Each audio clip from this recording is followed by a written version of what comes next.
Nothing bugs me more than a Spider-Man who can't make his own webs. So- that never bothered anyone before.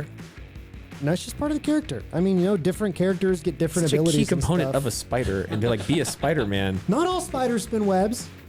Don't be prejudiced against spiders.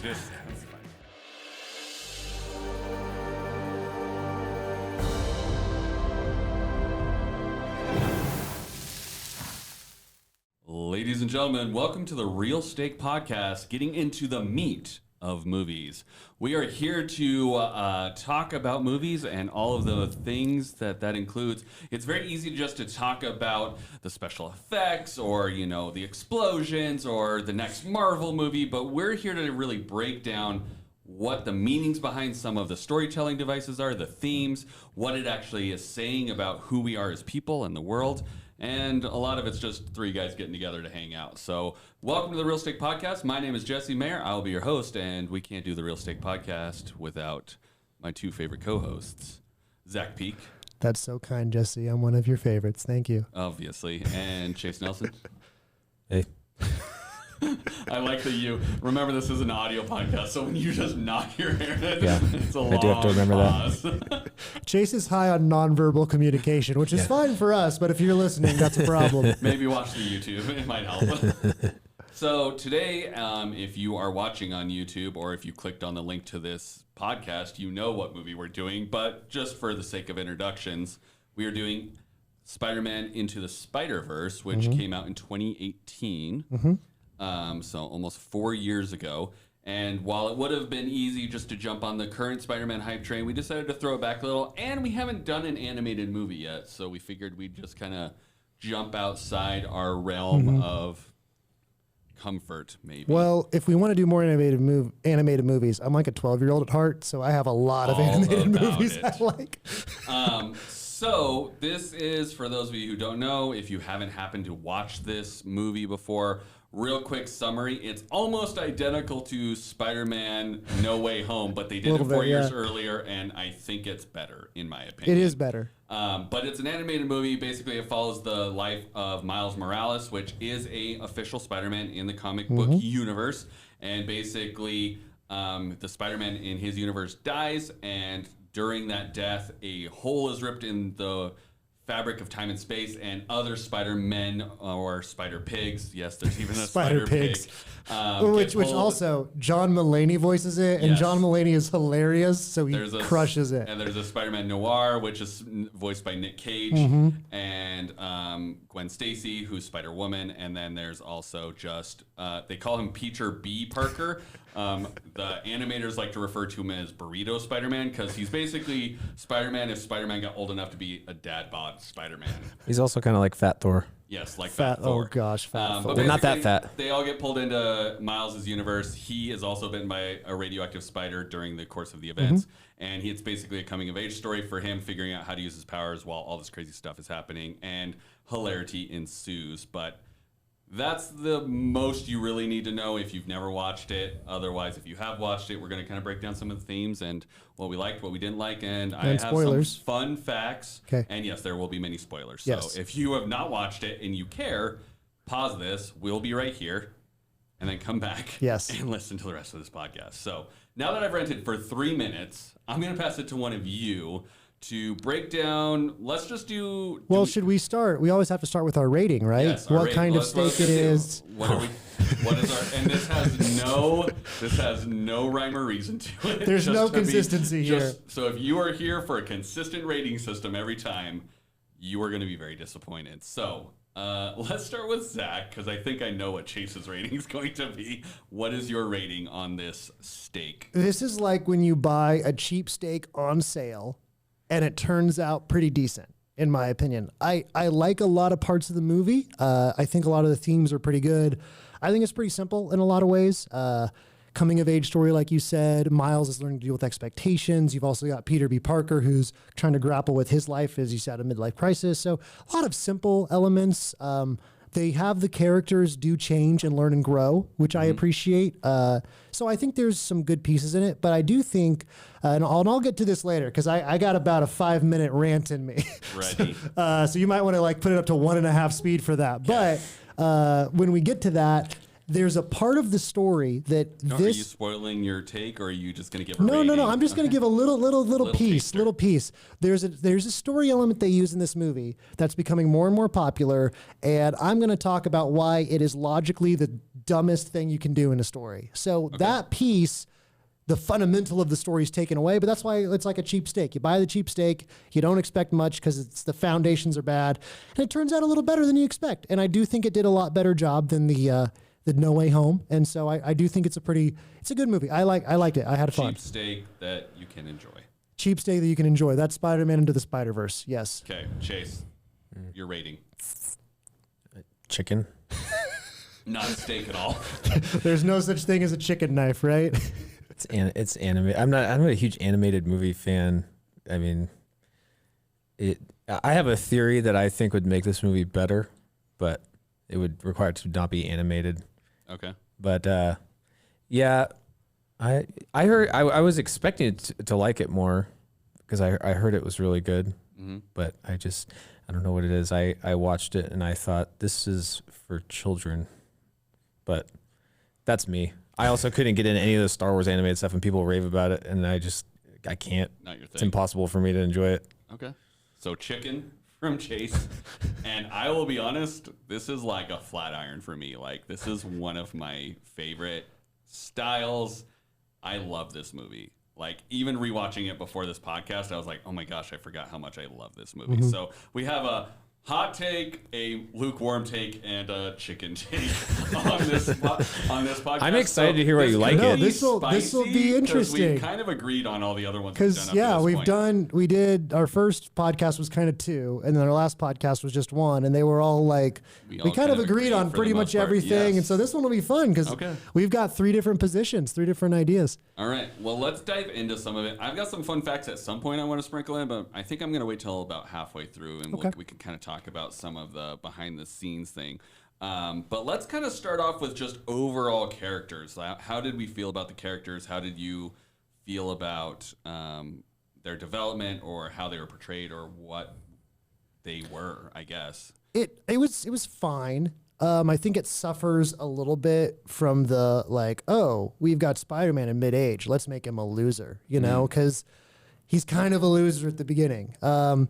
Miles Morales is cool. I think that I don't know how much we got from him. It didn't seem like we got a ton of. It sometimes it's supposed to be his story, and it sometimes feels like he's just flowing through the story instead of making decisions.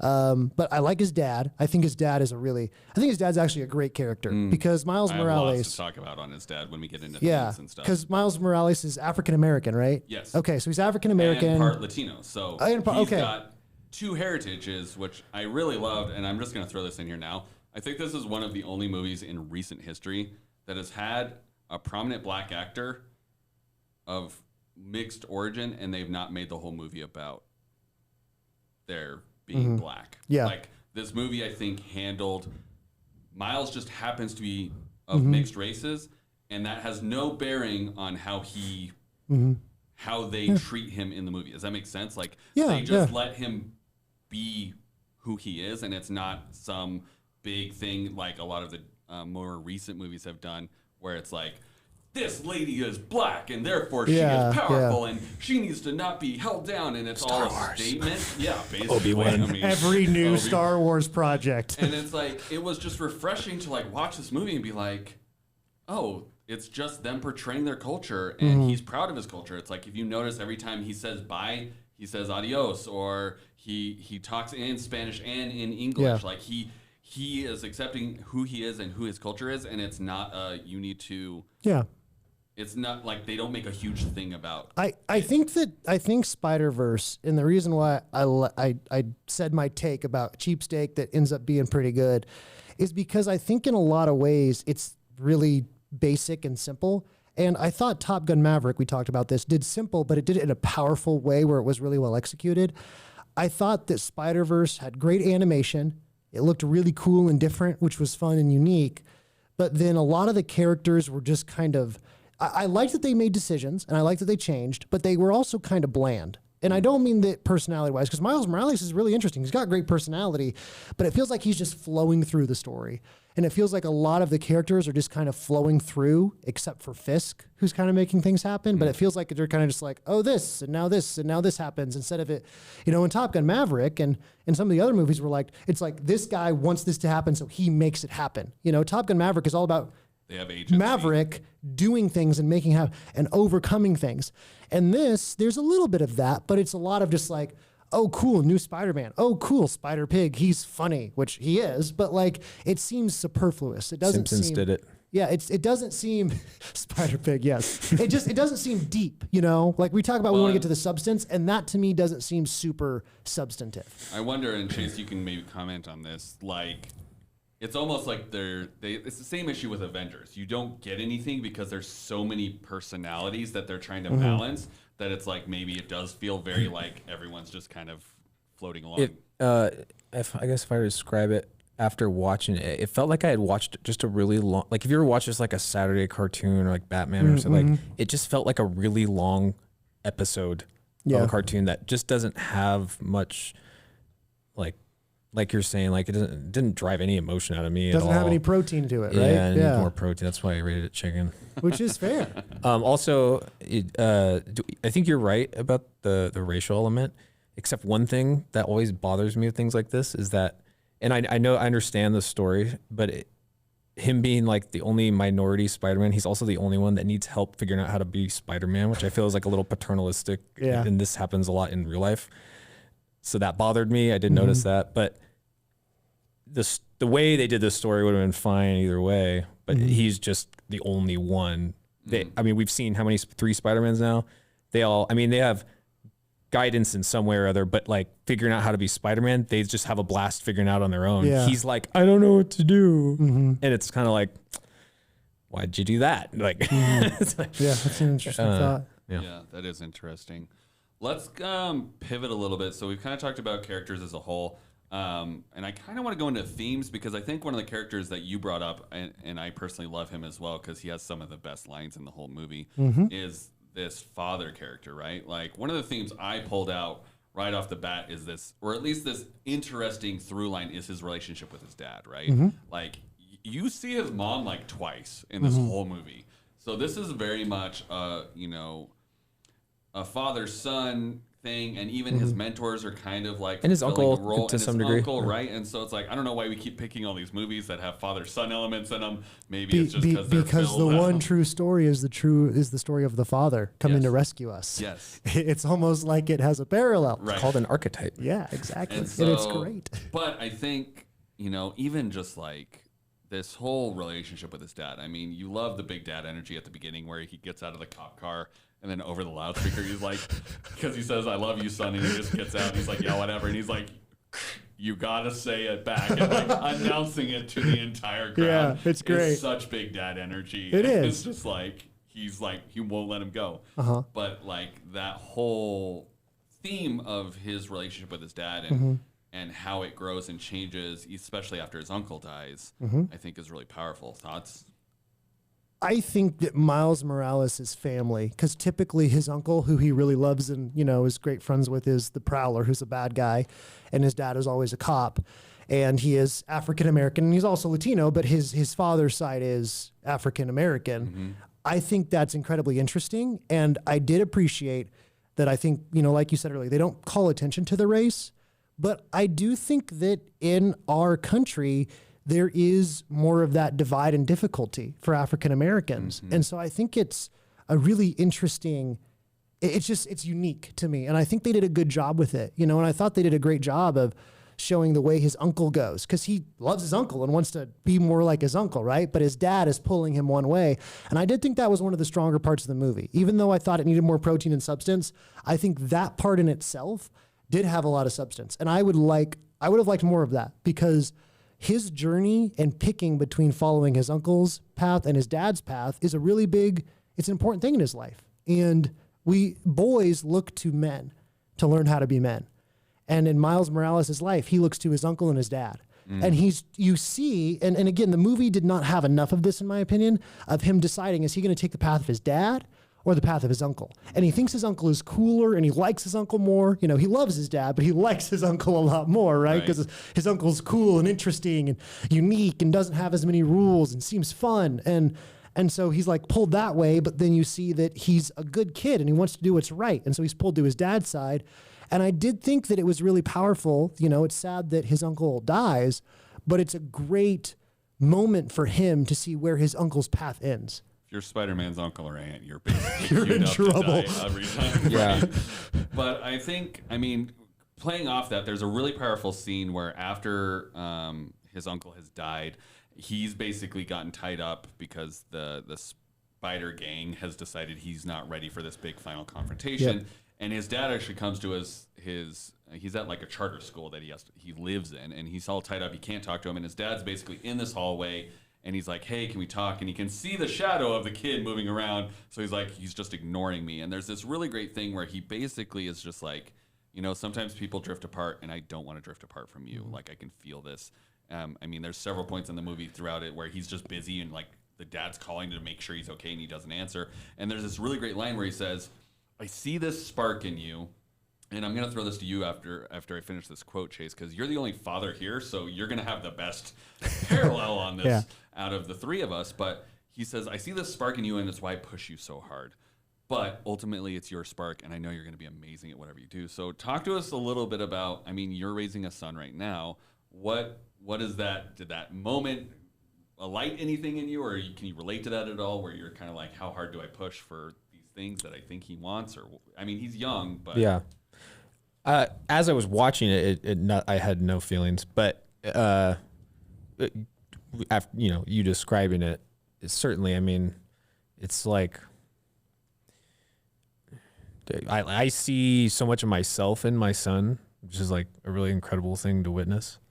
You know, and that they're just like full of energy, and you're watching them develop. They get, you know, older, they start understanding, you know, they get a better grip of language, they start understanding concepts, and then they start to make mistakes. They start to make bad decisions, and they get bad consequences. But there's always, you know, my son, I can only talk about him. He is just like always sparked up. He's always, you know, he's like a joy to watch. And you know, I'm always excited to see where he's going next, as much as I hate that he's growing so quickly before my eyes, which is something my dad always said to me. It's like, "Stop, you're growing up too fast."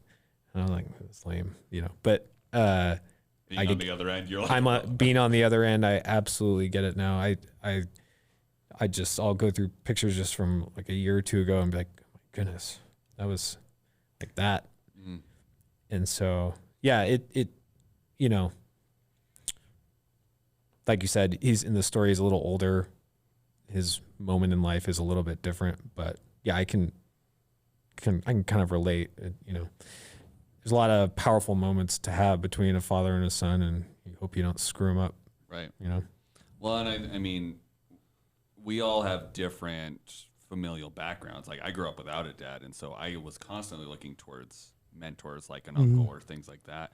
And it's like, but I've also had friends that are kind of like, have had dads that didn't do what this dad did, where he was like, you know, I've been pushing him really hard because he's really focused on, hey, you need to go to this charter school. You're so smart. You need to, you know, you got to be great. And I've seen parents that just take that way too far and really torpedo their children. And like, luckily this dad kind of is like, oh, I get it. You know, it took, you know, this moment in time for me to realize it, but I've seen dads torpedo relationships with their sons because of this push to like greatness that they think that they need to shove them towards, even if it's not necessarily their goal.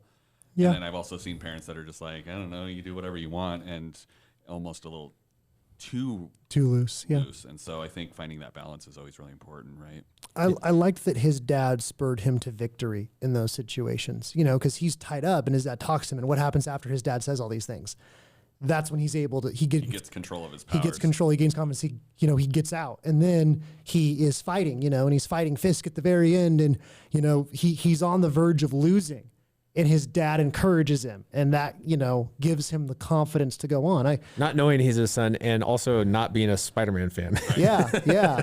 Well, and he thinks that Spider-Man killed his brother too. Yeah, Like, yeah, up that's right. until that point, he's like, Spider-Man's this vigilante that killed my brother. Like he was hunting him down. So Yeah. And so I just appreciated, I thought, and I think it's telling that what we're talking about the most in a movie that really did not have a ton of, it had the father-son element, but it definitely wasn't the focus. You know, it wasn't a huge plot line. It wasn't a huge part of the story. It's only a couple scenes.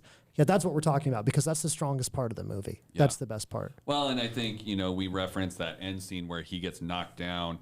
And throughout this movie, you hear this phrase in two different ways multiple times. So the Spider-Man's basically the universal rule for all of them. And you hear they call him Perfect Parker, the Spider-Man that dies in Miles' universe. And he's like the handsome one that's got all of his life together. He's basically the Sony Parker because they make references to him doing like the upside down kiss with Mary Jane.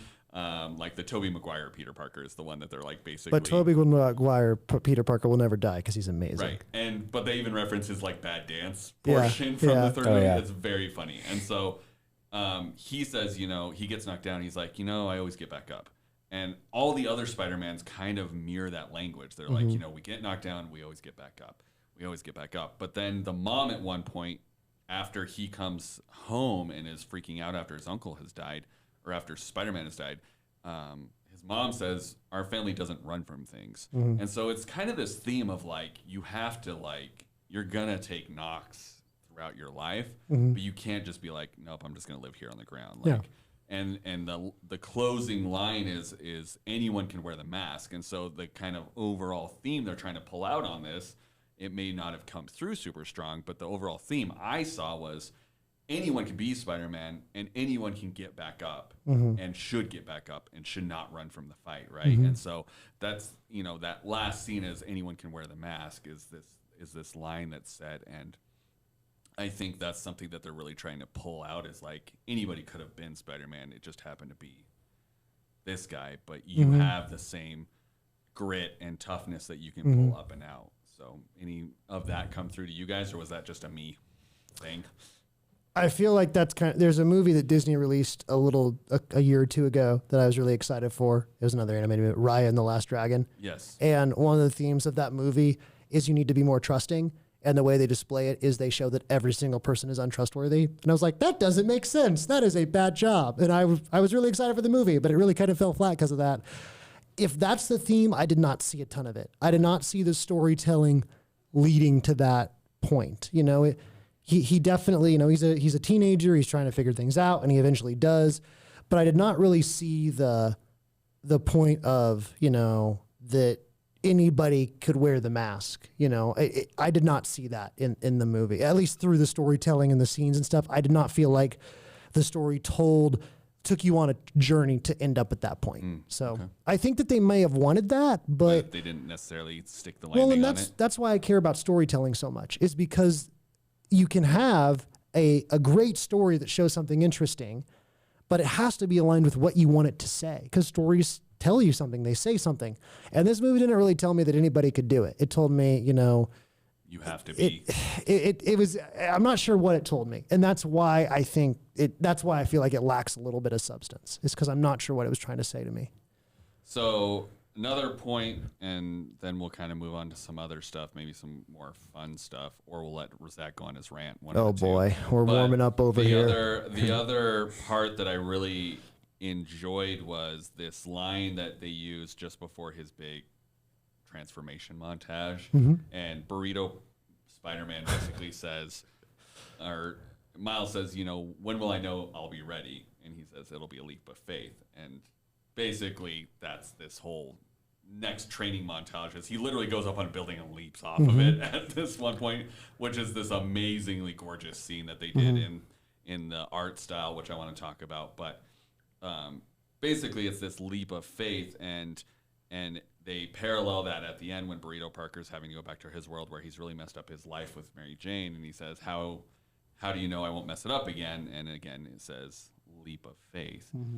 Let's have Zac go on his story while we're still in the theme and the storytelling thing. I want to hear what. So this might make a rant lot is. of Disney, especially Marvel fans, upset. Okay. Because what is Marvel's big new storytelling technique, Jesse? What is in every single show? What was Doctor Strange all about? Multiverse. The multiverse. And I am here to tell you that if you like the multiverse, I'm sorry, because it is the worst storytelling element that I think I've ever encountered.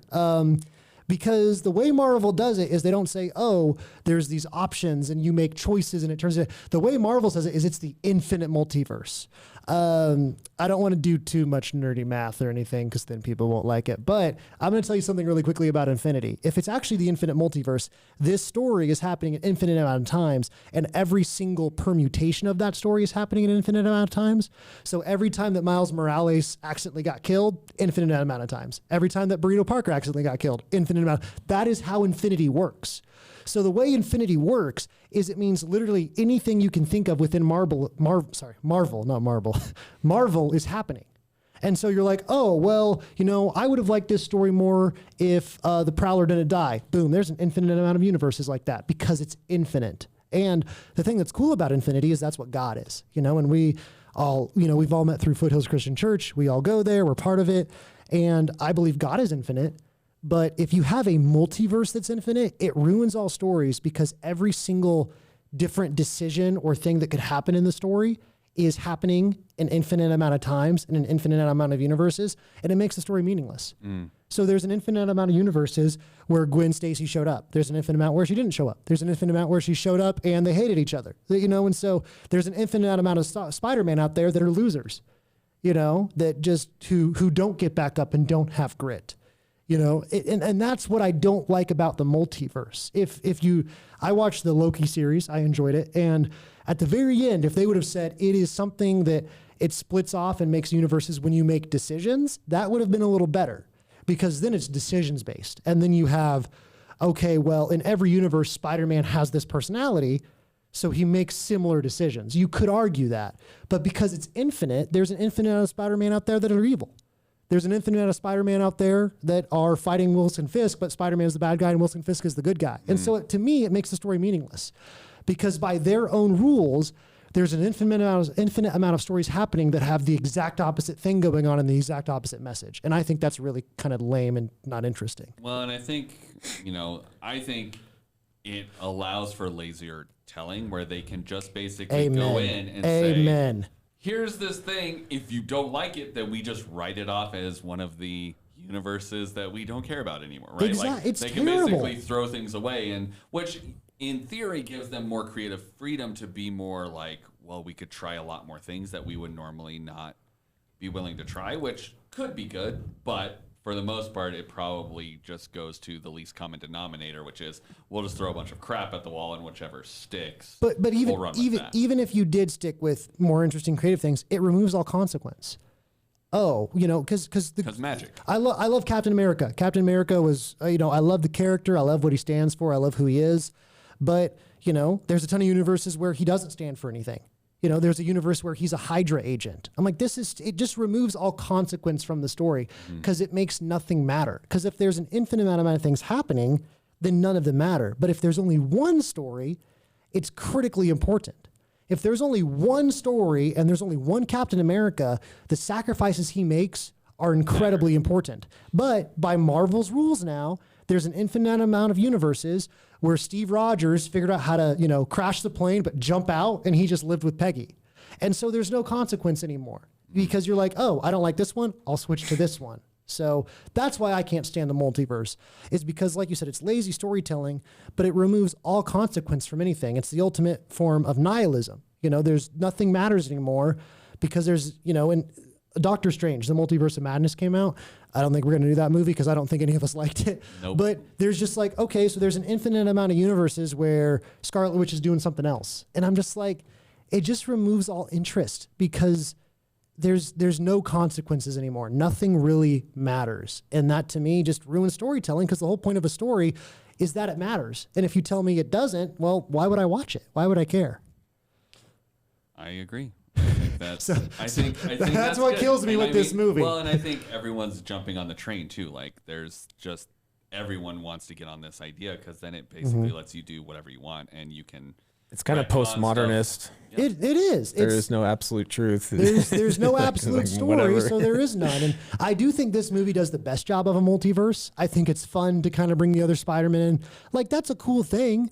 And then in the No Way Home, spoilers for No Way Home, I loved it when all 3 Spider-Men showed up. It was super cool. Also, it removes all logic from the story, and it just kills the stories. Well, they're not even consistent in their own multiverse theory because in some movies, your multiverse person looks completely different from you, but in other stories like Multiverse of Madness, Doctor Strange always looks the same, and so like there's an infinite amount where he looks the same, and there's an infinite amount where he doesn't, and so I think it ruins stories. So I don't want to see it as much. I hope that that's the way Marvel's going, which is a huge bummer. What would have been much better is, the What If series that they did on Disney Plus. If they would have said, you know what, these are reimaginings of the characters, but they're not real characters. This is just an interesting thought piece. Which is what it was supposed to be. But then they connected into the multiverse and Strange Supreme, and they made it canon. And I'm like, that's when you lose all meaning, because nothing matters anymore. Because, this universe, it literally happens in Doctor Strange, where they have the things called incursions, where universes collide and everything. So it's like, so we just get rid of a universe. Cool. We don't like that one. It's out. Oh, we like this universe. I'm just like, okay, so there's no more story anymore, because everything is happening everywhere all at once. Can we segue into my theory how this would be a good movie? Oh, yes, please. Absolutely. So before you go, Chase, just one quick thing. I would love us to add a segment on movies we don't like with things that could improve it. Yes. So here's the first one. I want to hear Chase's thoughts here. As I was thinking about this today, I was like, and it kind of ties into what you're talking about, how this whole multiverse thing, it's like one thing is they're making it very serious in both movies. It's like this really dramatic event. And I was like, first of all, I don't want it to be animated. And second, whoever did Deadpool should do it and make it a comedy and very irreverent, because all these characters, there was spots of humor in it. But it, as much as Deadpool is just as much a comedy as it is this violent kind of action superhero movie, I was like, if this movie was first of all, acted out with real people, and then you had this multiverse concept, but it's intentionally very funny, probably rated R, and Deadpool, whoever did, I don't know who did that. Was that TJ Miller that did that movie? He was in it, but I don't think he was the director. Okay. But because that movie was hilarious. And, I don't think you can make this one rated R, though. I think that you could. Okay, you could, but because you got all these crazy characters coming through, and that's where a lot of the humor would come from. You just want to see Spider-Man Noir shoot people. That's what you want to see. It doesn't have to be Spider-Man. The Noir, yeah, you want to see him just pull out a 30s revolver, or the Spider Pig who's just pulling out random weapons out of his non-existent pocket, like a mallet, and he could still be a cartoon.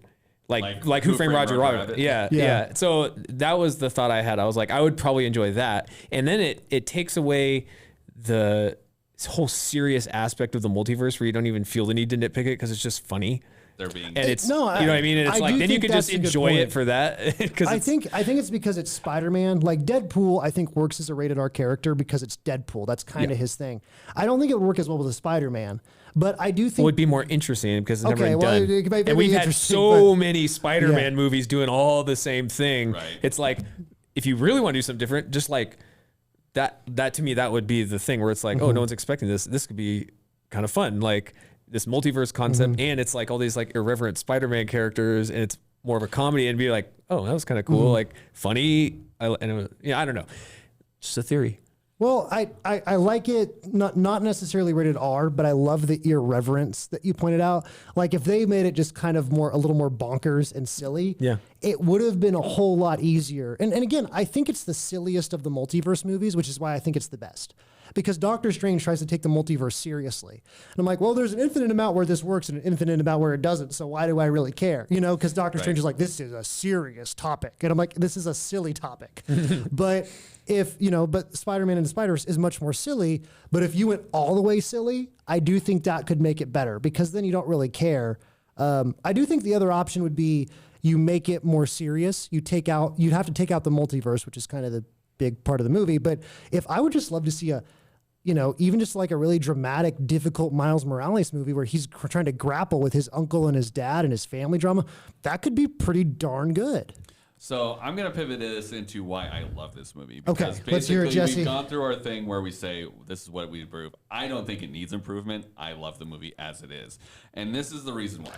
This is a love letter to Spider-Man fans. So my favorite superhero is Spider-Man. Like, hands down, forever has been Spider-Man. So this movie is filled to the gills with references to Spider-Man things, right? Well, even the Stan Lee scene. Yeah, right? Stan Lee and permutations of it. I mean, Green Goblin's in it in this crazy form that you only see in a certain version of Spider-Man. All of those spider people do exist. They are comic book characters. I was wondering about that. So all those origin stories, the Burrito Parker one I think is probably different. But for the most part, like, they all exist, right? And so this movie is basically a love letter to people who love Spider-Man. And they do make fun of it. Like, that whole perfect Peter Parker thing is literally just them mocking the Sony enterprise of things, right? But you see all of these different things.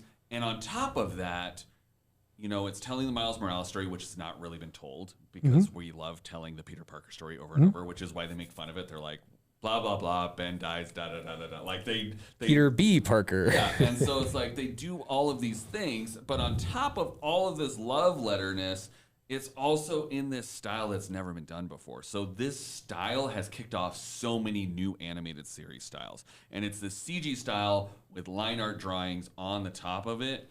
So it's 3D, but it's also got that, like, animated artistic style. Did it make Lightyear happen? Because I don't really like the animation in I don't think Lightyear. Lightyear has this. I haven't seen it yet, but this is very much like it feels like it's a comic book, but it's like a comic book come to life kind of thing, rather than just a straight animated thing or a straight CG thing where it's just like, okay, it's the Toy Story vibe or it's just a cartoon. They've paired them together with some really interesting technology that I could nerd out for a long time. But it is a style that is so unique that has kicked off so many other interesting things. And the soundtrack is amazing. I think they did a really good job finding these artists who fit well in the story they wanted to tell, and they utilize the music really well. And ultimately, I just think it combines all my favorite things about Spider-Man of, like, this guy that for the most part is just getting by on his smarts and on some bad luck and strength and stuff. And so for the most part, that's the main points, is like it's utilizing this nostalgia thing, which is what No Way Home wanted to do, right? It wanted. I was going to say, you've given me a take. I liked No Way Home better. If I would like I this, might be the only one I here. would like this movie more if No Way Home didn't exist and if we weren't so Spider-Man. Because I love Spider-Man. Like, the first Spider-Man, I was 7 years old. The Sam Raimi one, when it came out, my dad took me to it. I loved it. I still think that trilogy is awesome. But when you're talking about all the callbacks and everything, I'm like, I feel like I just saw that with No Way Home.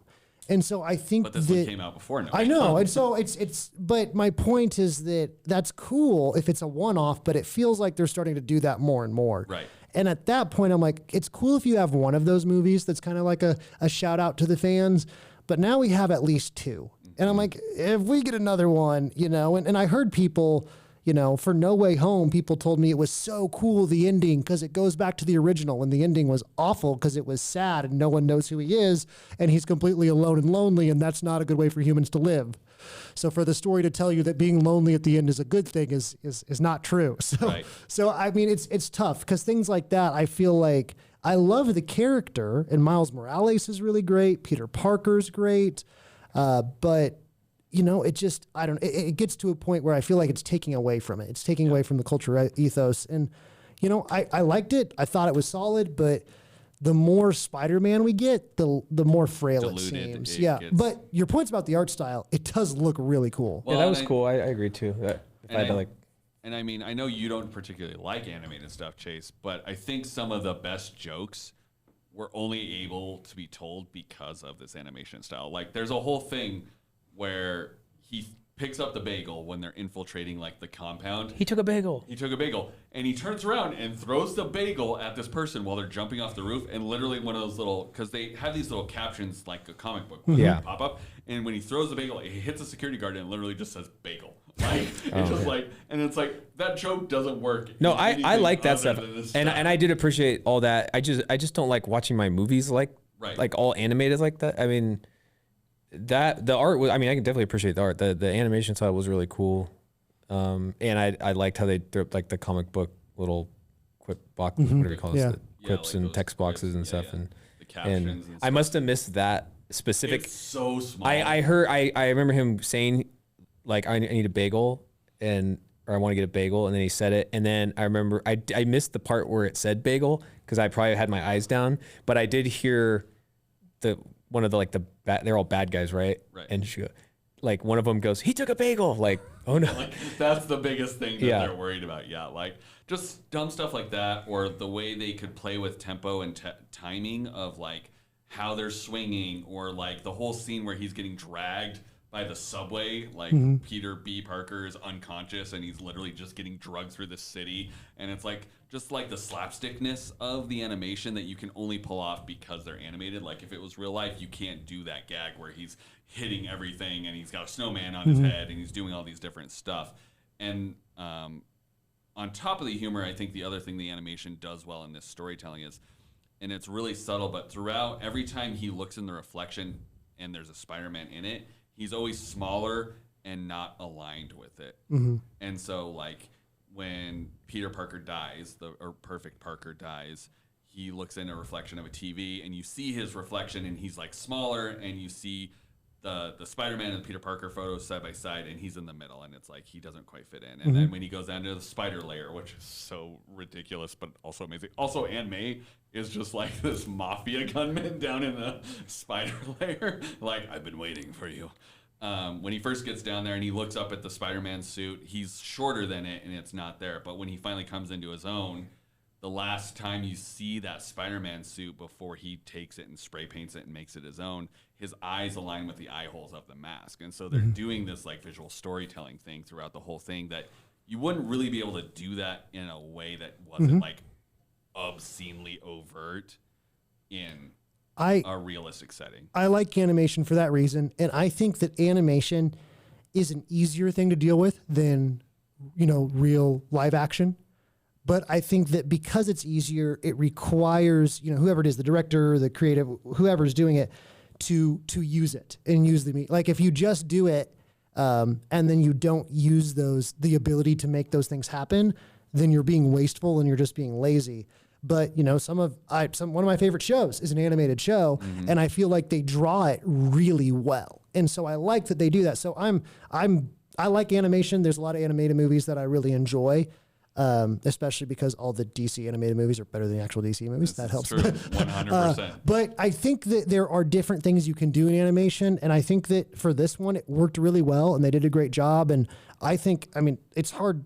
I don't think it's really debatable that the animation is the strongest part of the movie, which is great. But also, if the animation is the strongest part, and I'm a story guy, then that just not as good of a story. But the animation was great. I loved it. I thought it looked awesome. Okay, well, we're wrapping up. Is there any additional thoughts or things that weren't touched on? I mean, there's kind of this through line of expectations we didn't really touch on, but we kind of talked liked about those. that with Yeah, the dad. I mean, that kind of layers in with the dad going, I have expectations of you to the succeed. dad stuff was the strongest part. So Can I bring up something to gripe about that you can probably correct me about that I still will disagree though? Sure. no, we're not allowed to talk on this podcast, Yeah. Chase. Nothing bugs me more than a Spider-Man who can't make his own webs.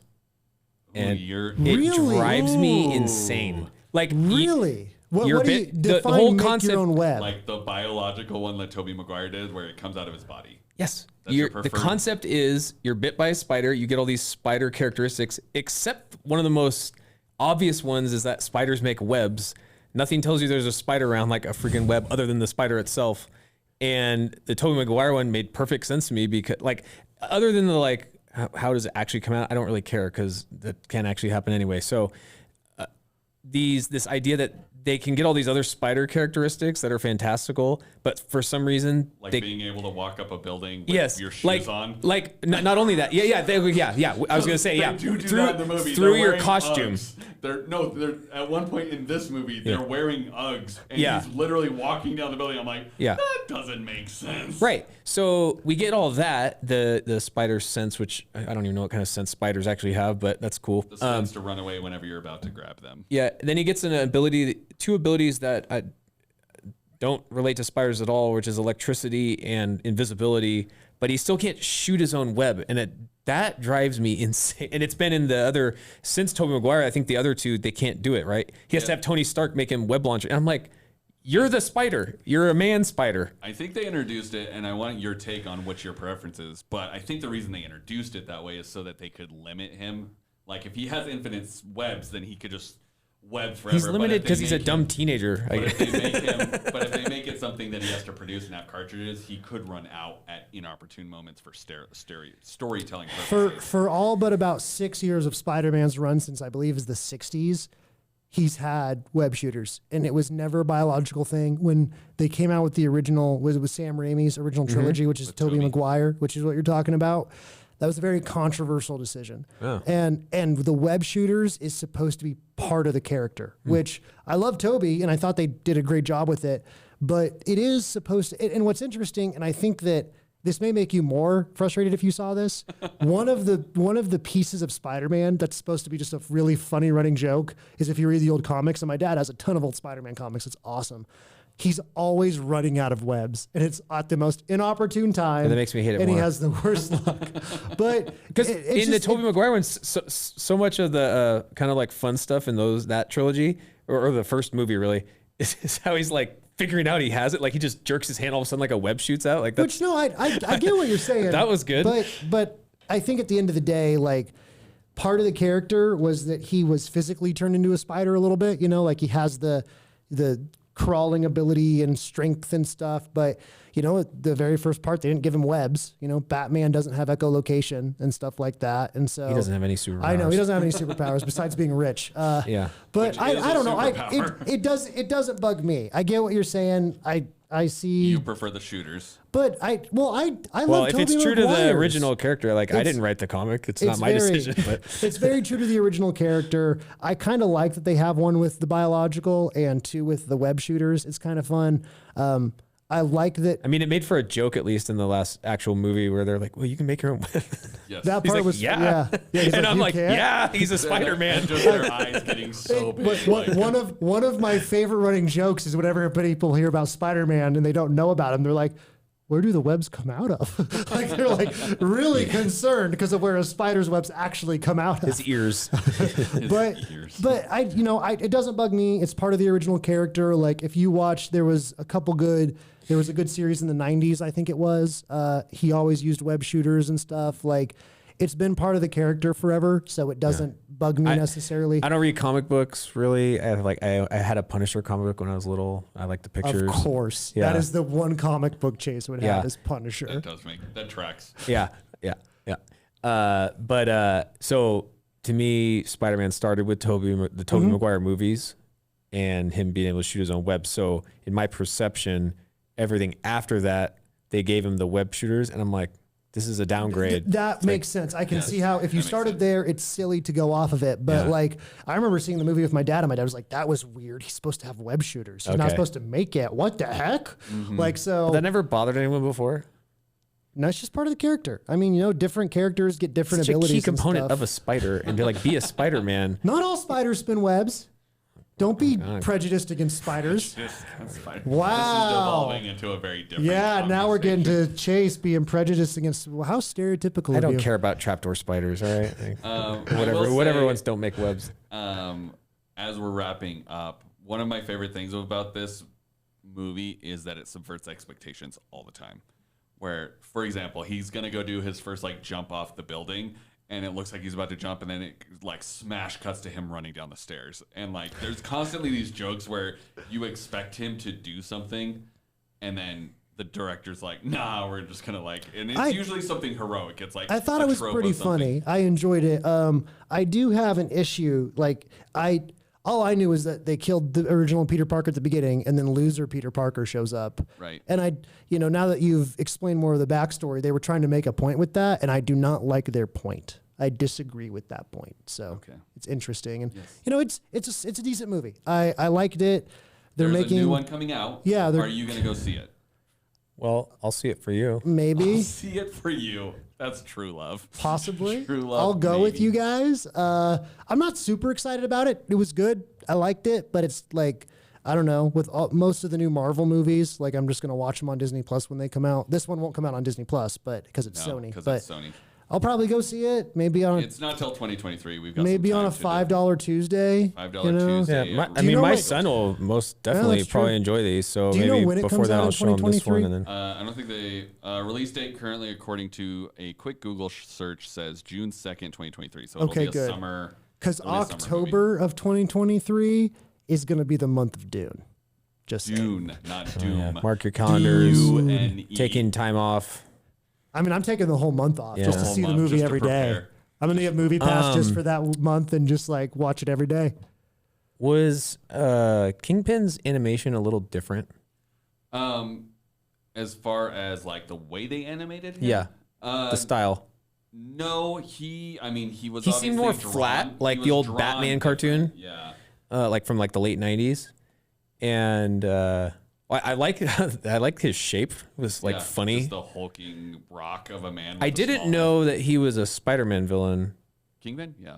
because I remember from Daredevil. He actually, I think Spider-Man went with against Kingpin more often than any other Marvel. Okay. he I thought it was in in- But I he Thor. has transitioned a bit. I thought think, it was mainly especially with the Daredevil, new, but- especially with the new media, he has transitioned a bit.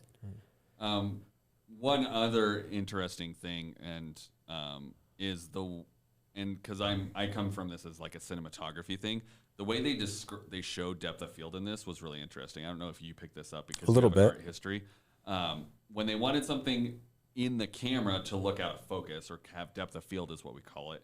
What they wouldn't actually, the animators even said this. They're like, we don't want anything like soft or blurred in this, and so to show depth of field, what they actually did is they offset the color palette a little bit, so like it was as if it had. That was going to be my guess misprinted. from not memory. So It was as if it had not printed correctly, and Yeah. so it was like slightly off, as if the printer Yeah, had that's cool. screwed up, which made you still.